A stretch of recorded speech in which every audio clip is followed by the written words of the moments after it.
welcome to Chicago. It's great to Thank you. have you here. I wonder, you're getting this very prestigious honor tonight. I wonder, how you honor a guy who is so honored as you are. When you reach a certain age, you become venerable. And when you're venerable, everybody wants to pour honors on it. But as I've said before, I wrote it in a book, the problem with awards is when you really want them is when you're young, when you need the encouragement. Once you don't need the encouragement, that is very nice to get them, but awards really should be for young people, to encourage them. Yeah, but I also wonder how, you've got how many Tony Awards? 8. 8 Tony Awards, an Oscar, Grammys. How many Grammy Awards? I can't tell you. Who's counting?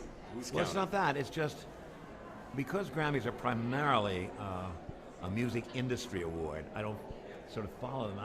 I've never been to a Grammy ceremony to accept an award. I've given them to give an award, but I've never given to accept. So it sounds glib, but I really don't know. Well, I wonder. I mean, this is a fantastic honor, a fantastic organization, but I would guess you got to award up pretty much to impress somebody like you with, who has been so honored in the creative arts through the years. You're making much more of honors than I would, which is the problem.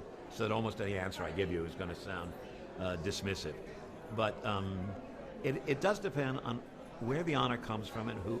This is a genuine, as far as I'm concerned, honor.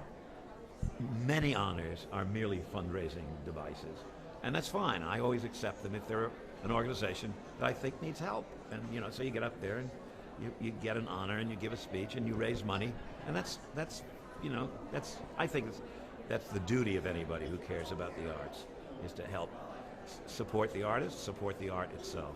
And one way you do it is allowing yourself to be utilized for a fundraiser.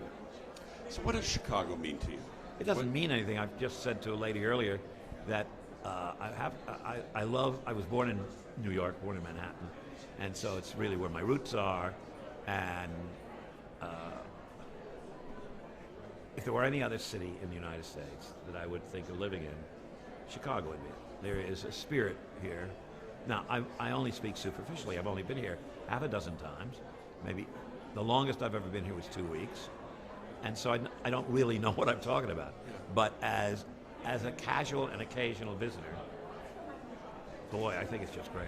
I admire greatly your candor with that, because most people would amp up their Chicago-ness for the convenience of the interview. So I appreciate your honesty with that. But I wonder, another thing about getting old is you don't care what you say. Nobody can make me pay anymore. I love that. But I wonder if there are any Chicago stories of when your works opened here. Or no, friends, the last friends one that opened here was not, as we say, a success. So, no, it's just seeing the place. I've been here with shows a number of times, but what I remember is the city and not the shows. I wonder if you're aware of Chicago's theater scene and how I am well very regarded. aware. I'm very aware of how somebody's yelling at us.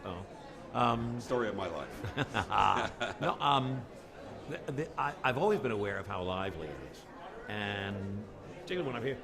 Chicago is one of the few places. I'm sure I get angry letters when I say it. One of the few places in the United States where an actor can make a living and raise a family. And because that much activity, it doesn't mean that you're going to be a star, meaning a movie star. But you can, if you love acting, this is a city to do it in. Seattle used to be, it may still be, for all I know, and of course New York is. But New York, there's so many, the competition is so huge that very hard. Yeah, but we're so proud of the Goodman and the Steppenwolf. Yeah, and there are those theaters too. So many productions did their pre-Broadway runs here. But they have the equivalent of off here too. I mean, where they're just small theaters where people are putting on plays because they want to put on plays. Yeah. Yeah, we're proud of our storefront theaters here. That's exactly. Some of the best adventurous, most absolutely thrilling theater I've ever seen. I know, because places where I'm pretty sure a rat ran over my foot while I was seeing the play. That was a critic. It was a little criticky. You're right. So What's your assessment of Broadway right now and musical theater? I don't. Right now. I never take an overview. It's always a mistake because you always turn out to be wrong the next day. So I don't think. Also, I don't think that way. I don't think in terms of whither the theater. The way you can think about that is in the past. You can say, oh, remember when all the British musicals came in? That was very big for a while, and that disappeared.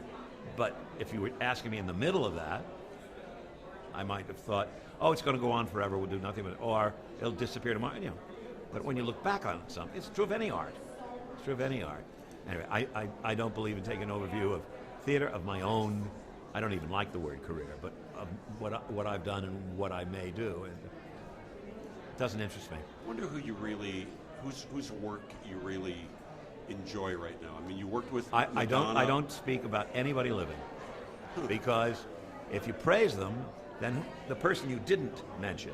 Right. If I say, you know, who's the best young composer around now? Sam Smith. Then Joe Jones is going to get hurt. And so I never talk about, and I certainly would never criticize anybody or say, you just don't do it. Hurt people say, but dead people, I'll talk about till the cows come home. I have very strong opinions. You know, one performer in particular who's crossed over from pop into more traditional music with eyes on Broadway is Lady Gaga. And I wonder, you know, even if you're familiar with her work and she's and got a have wonderful heard voice. some of what she's done. She's got a wonderful voice, and a reporter came to interview me, and he was talking about her Rodgers and Hammerstein's section of the Academy Awards, and he said to me, "Don't you think it's terrible?" I said, "No. What it is the producer should never have given her that material, because that's not what she's about. She may have the voice to do it, but that's not what she feels, or it wasn't what she felt then." And so, of course, the reporter printed that I had said that that she was a travesty, which I didn't. But quite the reverse. I think her voice is terrific, and that was not the material. I don't know what she likes and what she wants to do. My guess is she wants to do musicals. You know, I'm sure that's why she accepted that. But, you know, it's a different style, and you have to work on that style if you're going to do it. If she's going to be in a production of Sound of Music, then she would work for that style. But you don't get on the Academy Awards when you're one of the most famous pop singers in the world and do Rodgers and Hammerstein without a jewel box around a setting for it, you know? Not to mention, anyway, blah, blah. But I think she's got a great voice. What's going to be next for you? I mean, I'm working with a playwright named David Ives. Had a big hit play last year called Venus in Fur, and we've been working. We started work on one musical about 4 years ago, and we abandoned that for numerous reasons. Not so much what we would call artistic reasons, but business reasons. Anyway, not worth going into. But now we have a new one, so we've been working on this one about a year. Thank you so much. Sure thing. Thank you.